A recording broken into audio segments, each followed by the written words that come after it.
Hi, Dan. Hi, Natalie. How you doing?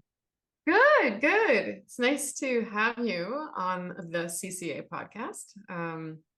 And I'm really looking forward to digging into some of the great things you're doing with your coaching practice and all those things. So, but very first thing is let's tell people who you are and what's important for them to know about you. Absolutely. So I'm Daniel Burns, and I am, I guess, many things. I feel like I've got a lot of different hats to wear some days. So I started in sales almost 25 years ago. So I've Mm, been a sales leader for most of my life. That was my first love is sales. Got into that, and I had done manual labor jobs. I don't know if you've done any really hard jobs. um, I just picking strawberries in fields and hot summer fields. That is a hard manual job. And I did something similar. I tree planted and I worked on a farm. And Mm, I thought, after a few weeks, I quit. I thought, I cannot have a life where I have to do this. So I need to figure out something where I can talk and use my brain. And sales was that. So fell in love and been in sales, for a long time. So then found my way to coaching, became a mm. coach. So added that to the mix. That has been absolutely life changing. So I'm glad I found Canada Coach Academy for that. Then started doing some speaking because in sales I've got up in front of groups and spoke my whole life. And when I'm doing that and connected to people, I love it. It's also one of my biggest fears is Mm, to get up and do that. But I think when we face our fears, that's when we lean into our best version of ourselves. So I do some speaking that led to writing or co-authoring a book. So I did that. nice. I love to write. As a kid, that was the first thing anybody told me I was good at was in Mm, school, my creative writing. The teacher gave me lots of kudos for that. So I I do have that in there to love writing. And then podcasting came next, and then also personal training. So all these different hats that I throw so on. many hats. Yeah. So that's me. Really? I know I forgot about the book and how are the sales going? Is it good? Really good. You know what's cool is we just did the first split of revenue from the book.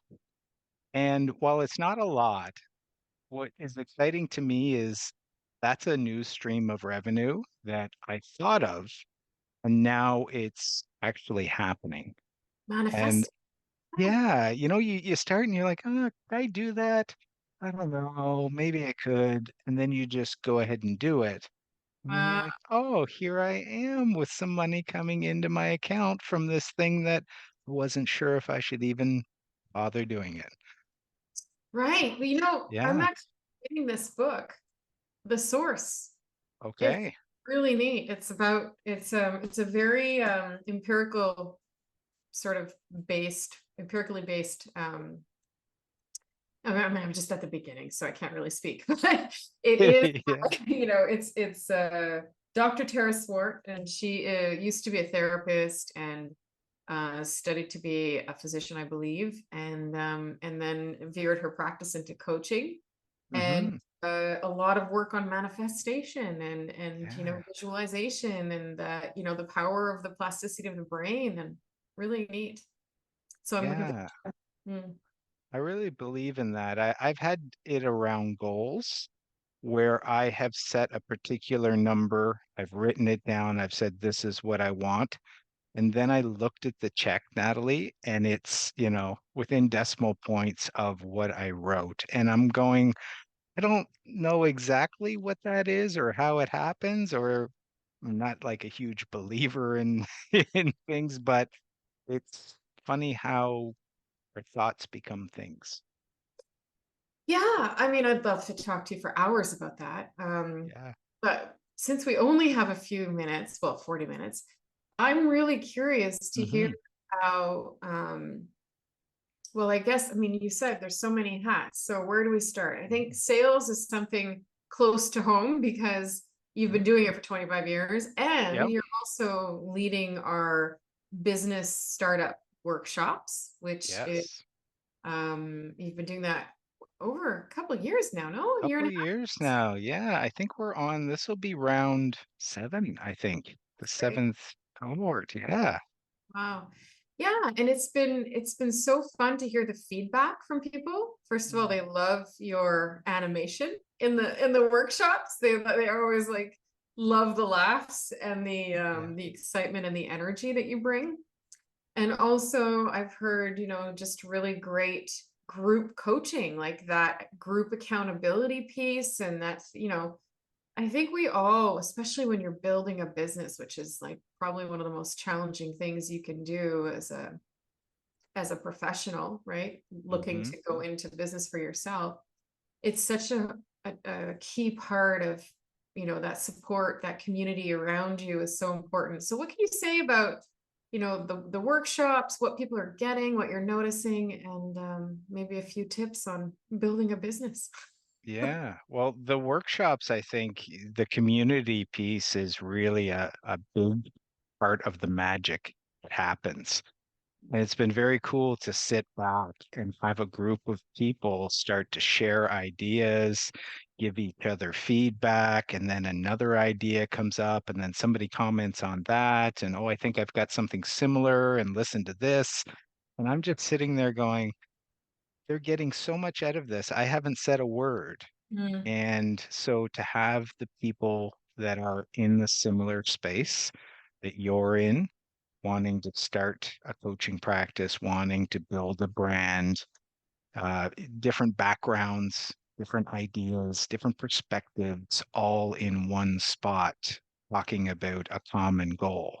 mm, Yeah, so much magic happens. So, and you mentioned energy. To me, sales has always been a transfer of energy, a transfer of enthusiasm. If you're not excited about what you're doing, it's hard to get somebody to buy in if you're not excited, if you don't believe in it. So definitely love to bring that energy to any group that I'm in. What you're saying about energy, I have to say that that is the reason or the way that I was able to grow Canada Coach Academy because in the early days when I was making the calls, I was answering all the calls, right? I mean, it was Yeah, just I was doing it. I mean, I probably spoke to you on the phone, right? To get you absolutely you did.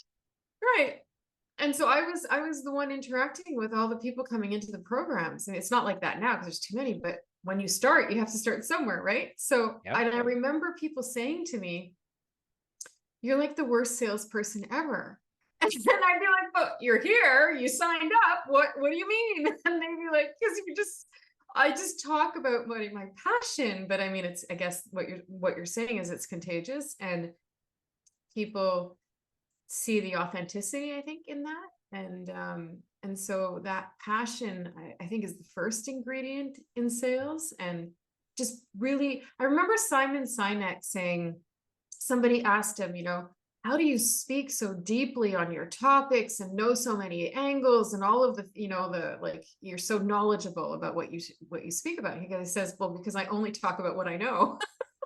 Like Yeah. that was his answer. I thought, of course, like it's so Yeah. simple, right? And when you immerse yourself in something so much, like I do for coaching and you might do for sales, like it just kind of oozes from your pores and like it's all you can think and dream of, right?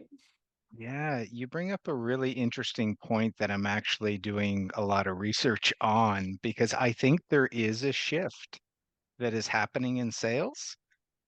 People are moving away from being sold. We're Mm, in this environment now where we're going to self-serve. If I don't have to talk to somebody and I can get on an app and just bypass all salespeople and go direct and get it myself, I'm going to choose that a lot of the time. And I think it's because selling has been not a great experience for a lot of people. And it's because of the tactics that were taught. I got taught 25 years ago about, kind of being pushy and aggressive and you need to close. And when you do what you do, speak from the heart, you're authentic, you connect to people, there is no closing that's necessary, and people want to buy rather than having to be sold. So I Yeah. think there's a lot in there Well, and with that's the reason what you're too, saying. Dan, that you're the one running the business, startup series because you came Mhm. through our programs. You were authentically positioned to, you were interested, so you showed up, and then it just made sense. And same with our admission team, right? It's all coaches who have come through our programs so they can speak firsthand about the community experience and about their journey and what drew them to Canada Coach and why they stayed and started working. And so the idea that they are admissions coaches and not sales, I've never given them a Mhm. sales title because Mhm. it's not what they do. They ask people to really reflect on what it is that they envision their futures to be so that they can help and support and coach people into the right program. It's not about a sale because in the end, what I've realized is that you can't please and attract everybody, right? Yeah. You can't sell everyone, but you will your I guess your presentation, your website, your marketing material, everything that you have will speak to the person who believes what you believe, right? Wow.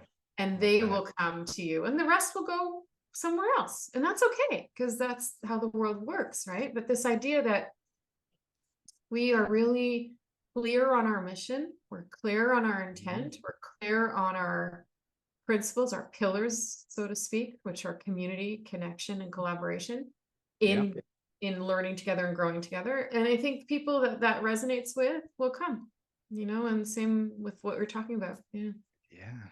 Yeah, we talk about this a lot in the business startup series is you have to find your people. Hmm.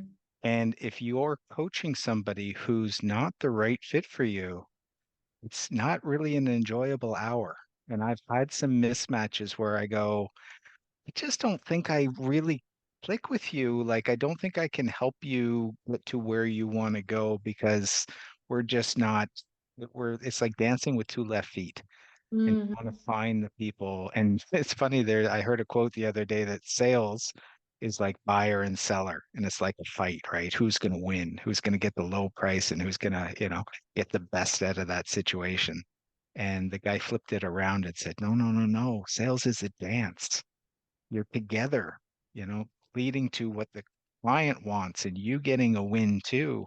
It's not a fight, it's a dance. So I think coaching can be that situation if you're targeting the wrong people and getting the wrong people into your business, then you're really not connected to proper client avatar that you want to be coaching.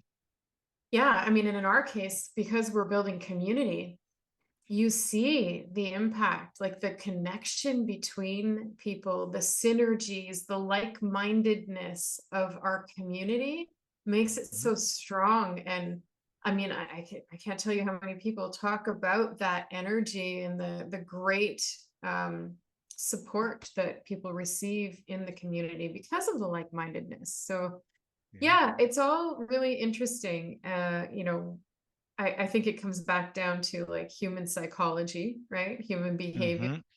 And that is shifting with online and digital, like what we are willing or not willing to do or accept or be open to has changed, as you said, bypassing human sales tactics is something that's real and true. Yeah. Yeah.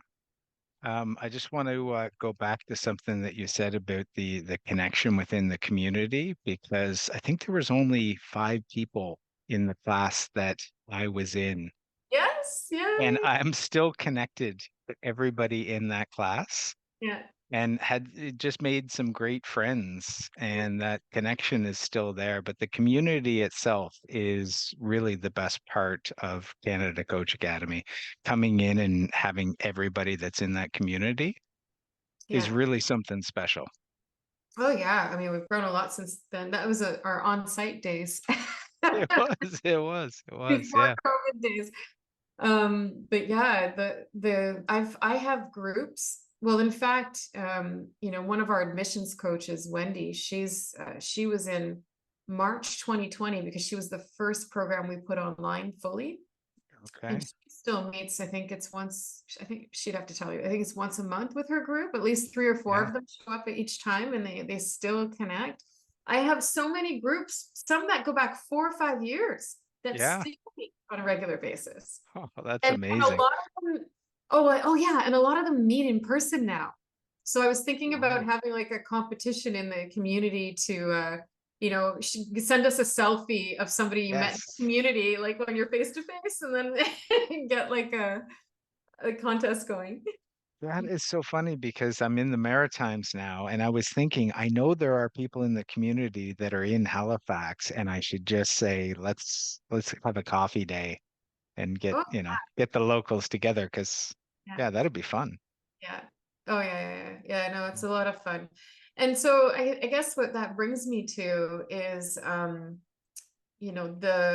public speaking that you're doing, the Mhm. Toastmasters. Yeah. Is that it? Is that Yeah, right? and that's where I started, and then I went to Speaker Slam, and started doing the Right. competitions there. Yeah.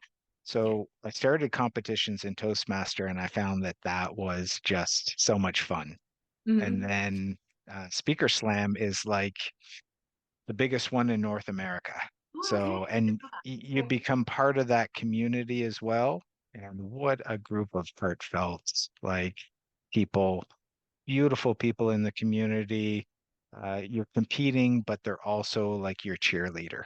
So it is just, yeah, a lot of great quality people there too. So, So what do you think you've learned, I guess, about yourself? How is that, um, yeah, like what have you gotten out of that experience? oh my God, so many things. So one thing that I wanted to say while we had a chance on this podcast, because I heard it the other day listening to somebody you told me to listen to, Michael Gervais, his podcast. Yes. He was on your list when I was going through the course. So I've been listening to him, and Oh, wow. he had Seth Godin on the other day. And what he said was, "This is what I do for people. I turn the lights on." And I thought, you know what? That's the best way to describe how I felt in your classroom when you Mm, were talking, is like you turned the lights on for me. that's It's so like all of a sudden I'm like, oh my God, we're talking about authenticity and vulnerability and empathy and curiosity and listening. And I was, give me more. I haven't had this in my life, but I love everything that you're talking about. So it mm. lit this fire for coaching and for understanding these things and figuring out how can I incorporate that. So the speaking, I mean, so much vulnerability. And the biggest thing I got was authenticity. So my first speech that I did, I didn't even place or rank, but I purchased a feedback session Oh, because okay. I wanted to know how I did. And she said, you know what? You're an amazing speaker, except for one problem. Said it felt so contrived. Ah, Like it felt like you were doing a sales pitch. And I've got a, salesperson's voice. I go from being myself to being, if I'm on, I have a persona.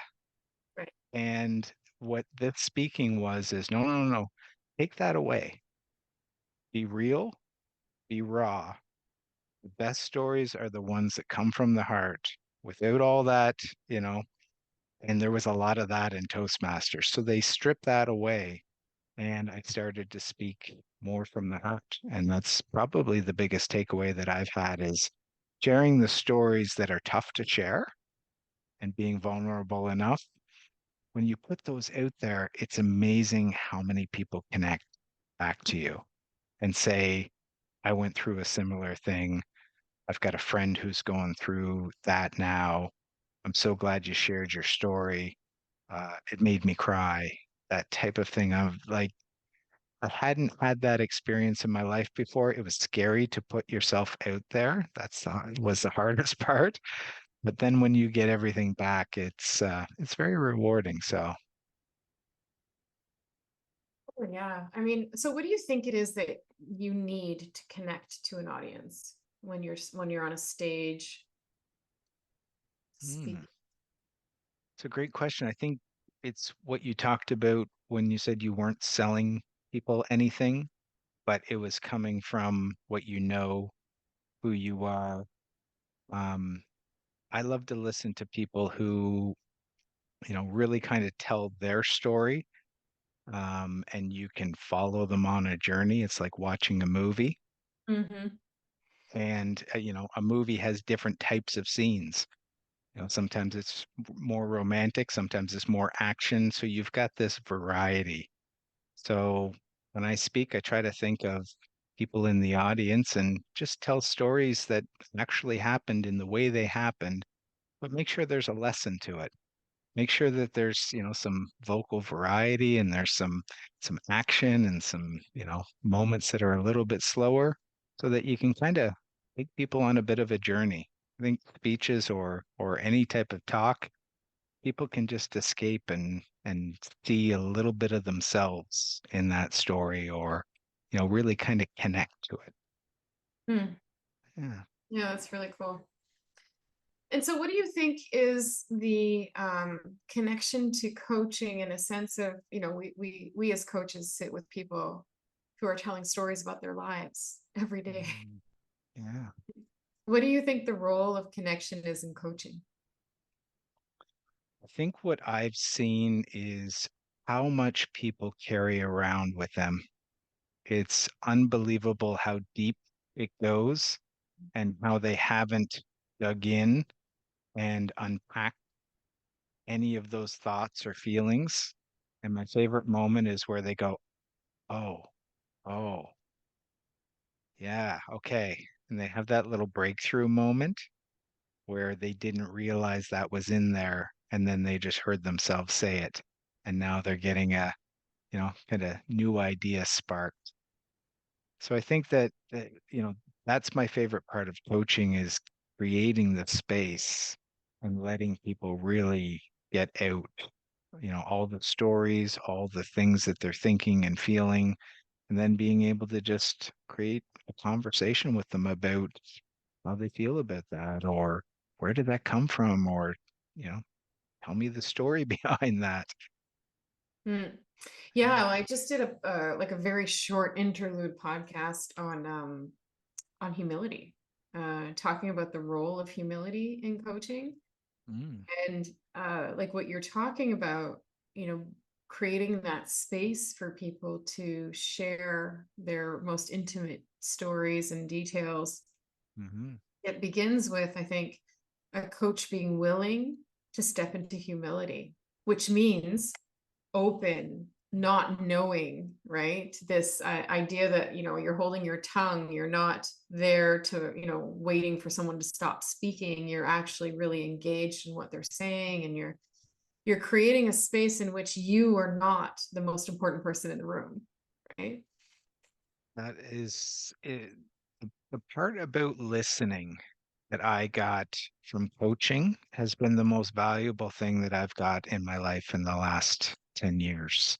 Mm. And especially in sales, it's staggering how salespeople will talk and not listen. And that skill really needs to be flipped over because now that I've understood of how much comes out when you just close your mouth and let somebody else, talk, how much they'll tell you and how much connection you create. The listening part to me, it, it's a difficult skill. I can say I didn't know how to do it. I still struggle. There's Mhm. lots of times where I want to jump in and I want to relate and do those things, but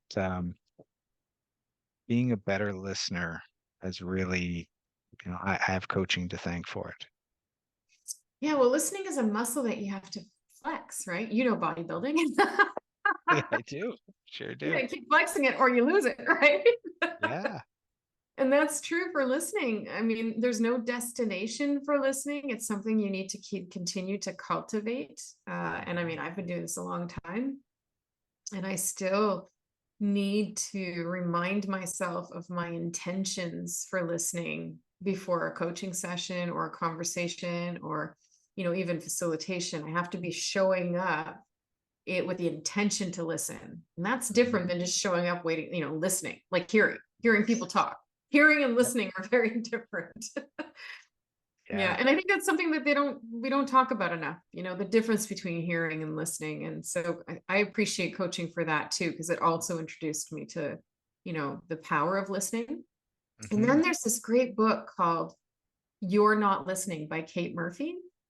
Oh, She's a okay. journalist. It's a great book. I think I listened to the Audible, which is very cool, quick and easy, like Yeah. really engaging. And she talks about different ways that people listen in different sectors of industry profession. One of them Yep. is sales. And Okay. yeah, and she actually mentions what you just talked about, which is that the salesperson who keeps talking has the least amount of information. But the one who asks a question and shuts up gets to hear what's important to the client. And, in hearing and listening what's important, you can start to offer products. And specifically, she talks about furniture sales. Actually. Oh, okay. Yeah. Yeah. Asking questions is so difficult. And I think that that's why it does occur. It's easier to talk and to talk about products, features, and benefits and things because you're trained to, convey about your product. But it's hard to ask the right question and one that elicits a good response, especially if you've got somebody in front of you that isn't, a real talker. It's hard to get people to open up. So questioning is a skill that I think takes also like listening a ton of practice to get that on. Yeah. And I mean, I know, I see people in our programs when they begin, it's a lot of unlearning, right? You might have had that same experience. Mm, I know I did when I became a coach. I had to unlearn a lot of things that I thought were effective communication skills, yes. right? And one of them was closed-ended questions, turning Mm, those into open. Like I thought a question was a question, didn't really matter how you asked it, right? But the yeah. difference between a closed-ended question that has opinion and leading in it versus an open-ended, what we call clean question, is so much more powerful, right? And that Yeah. difference, that's a 2 millimeter shift, but it makes all the difference in the world. Mm, that's such a great point. Can I share something that just came up? Yeah. Because I'd love to get your opinion on it. So when you talked about speaking, one of the things as I started to share my story that I got feedback on was that it's to see a man share vulnerably or display empathy was something that a lot of people gave me feedback on. And I thought, I never expected that. I had no connection to, you know, male attributes and sharing and emotions and things.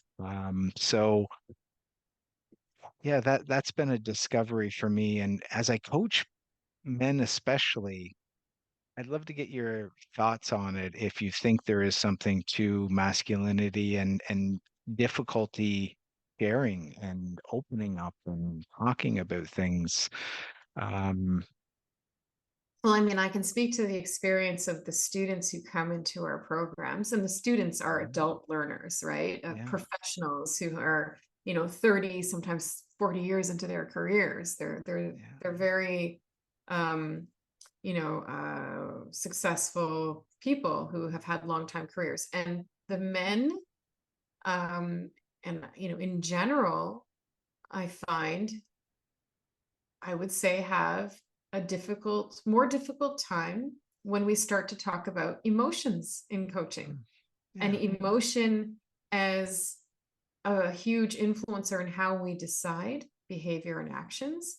hmm, And so creating space for emotion in coaching is something that is a very, I think, critical skill, but also what we call the F word of coaching, which is feelings.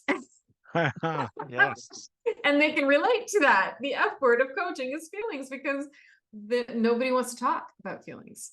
yeah, And yet we know how much through science and through research and studies that emotion deeply affects how we decide, what we think, what we do, our intuition. It's very central to how we show up every day. Yeah. Even the way we perceive information is affected by our emotions. So to leave emotion out of that conversation, a coaching conversation in particular, Yeah. you're doing the client a disservice. Mhm. So helping people to get used to talking about emotion, holding space for emotion can be hard. Mm-hmm. And I'm not just talking about men. All Yeah. people, Yeah. all people have a very interesting relationship with emotion. Yeah. Yeah.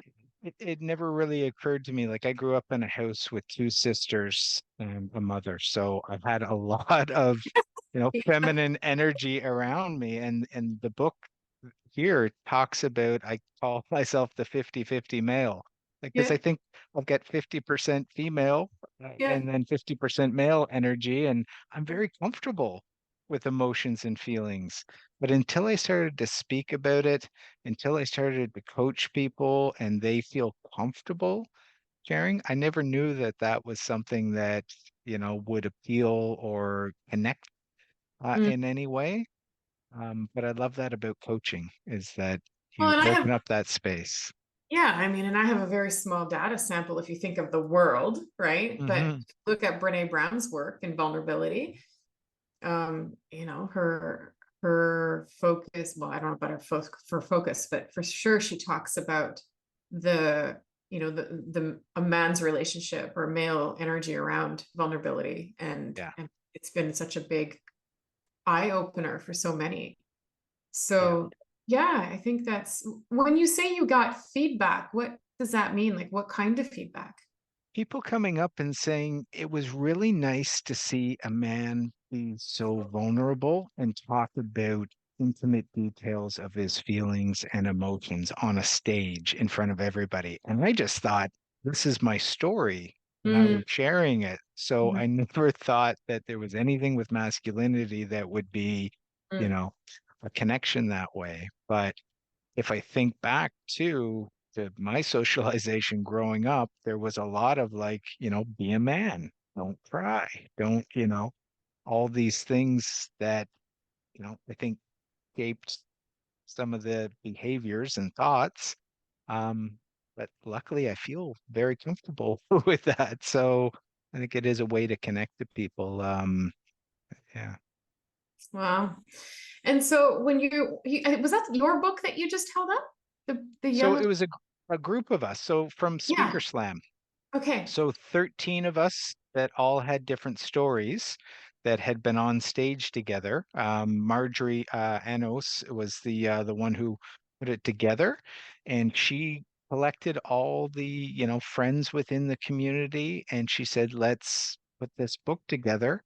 And she was the speaker of the year, and she had a powerful story, and we all said, "Yes, let's write an anthology."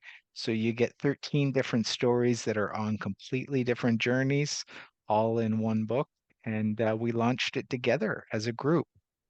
And That's yeah. it's called The Yellow Brick Road Yeah. because you think of Dorothy, she Yeah. got all her friends and they went together, Right. down the Yellow Oh, Brick Road. that's Yeah. clever. So our Yeah. yellow brick road, because some people are not Yes. watching, they're listening. Yes. And you can get it on Amazon, I guess. Yeah. Yeah. That's great. Yeah. So where is coaching taking you now? What's your focus? My focus is to continue to grow as a coach. The reason I got into coaching was to coach my sales team. Mm, That was first and foremost. So whenever I can at work, I've got an opportunity where somebody needs to sit and I can listen and we can have a session, then I always open up my door for that. But I want to continue to be a great coach. And I know that that will take me to the end of my career. That's what I mm, loved about coaching is it felt like there was so much there to learn that I mhm. could spend the next 10, 15, 20 years learning about it and never master it. But I do remember, Natalie, when I sat in your classroom, when you were coaching, I thought, oh, wow, like that's where I want to get to. You were so comfortable. It was something that you had, a real mastery of. And I thought, I'm at the starting line right now, but that is where my journey is going, to be the person who stands in front of a group and can just, it's in me. It's who I am. I'm a coach. So Right. I know that'll take a long time to get to that level of mastery, but that's where I'm headed. So No, that's great. It's a journey. yeah, I mean, it is. people want to know right away, and like anything in life, it's something that you need to really, yeah, cultivate is the only word that comes to mind today. But it Yeah. is cultivating.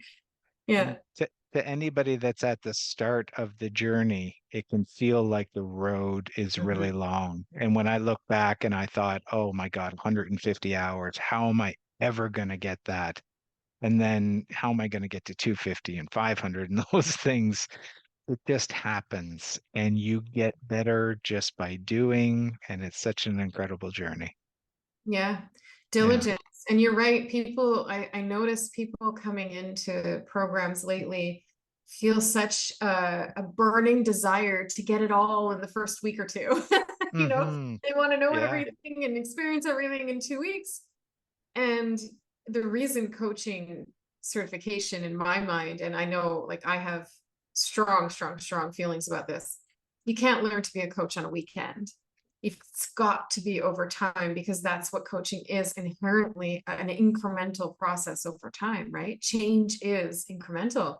Sometimes there's a big aha moment, but then you have to have that support and nurturing to continue the development and learning.